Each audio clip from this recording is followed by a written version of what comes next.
Hey, we have here another integral today. This one's from the UNT Integration Bee Sample, problem number 18. We have the integral of dx over sine x plus cos x. Okay, so this integral looks really simple, but it's actually a little bit more complicated than that. And I found there's quite a few different ways to do it. There's a lot of different approaches. But for this one, I had a specific trick that I learned in another video, and since I just learned it, I need to kind of use it to death.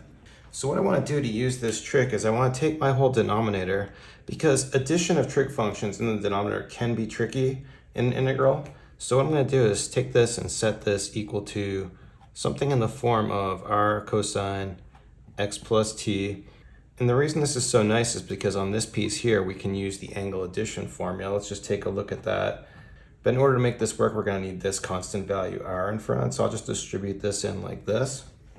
And this will give us a nice formula. And what we'll notice here is we have a coefficient on each of these terms. We have a 1 here in front of the sine and cosine. So if my r cos t, if this value is 1, and this minus r sine t, if this value is 1, then this is going to match what we have in the denominator exactly. So with this information, we can take the sine and the cosine value and make this into a ratio.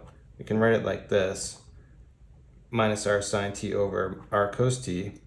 The r's cancel, and this is going to be, looking at these values, it's just going to be 1 over 1, but that's just 1, and we can say that equals to minus tan of t. And we can just solve for t, and we find that t is going to be arctan of minus 1, and that value is going to be the same thing as minus pi over 4. So if t is minus pi over 4, it's going to be easy for us to find a sine and cosine. So sine at minus pi over 4 is going to be just minus square root of 2 over 2, or minus, we could write this as 1 over square root of 2. And then cosine at minus pi over 4 is just going to be 1 over square root of 2. Now the only other value I want to find is just this r value here. Now if we know that r cos t equals 1, and cosine of t right here is 1 over square root of 2, then if r is square root of 2, multiply that out, you just get r1. So we can say that r is going to be equal to square root of 2. Okay, so now that we've established all these values over here on the right, this is going to be useful in a minute. But what I want to do is get back to the integral. Now rewriting this, we're saying our denominator is in this form, r cosine x plus t. And we learned some things though. So we know our value for r, that's just going to be square root of 2. So we'll write that in. And then we're going to have this cosine x plus t, but we know that t is minus pi over 4. Well, then what I can do now is I can just bring this is constant, so we'll bring this outside of the integral. And instead of writing cosine in the denominator, I'm going to write this as secant here, secant x minus pi over 4.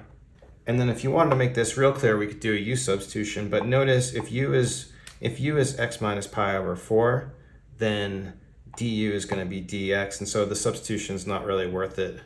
But we can integrate this, but this is a well-known integral. So integral of secant is just going to be natural log absolute value secant x minus pi over 4 plus tan x minus pi over 4.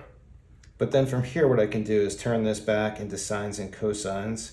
Secant is 1 over cosine, tan is sine over cosine. So we're going to have in common cosine in the denominator. And then the numerator here, we're just going to have 1 plus sine coming from the tan. That's going to be sine x minus pi over 4.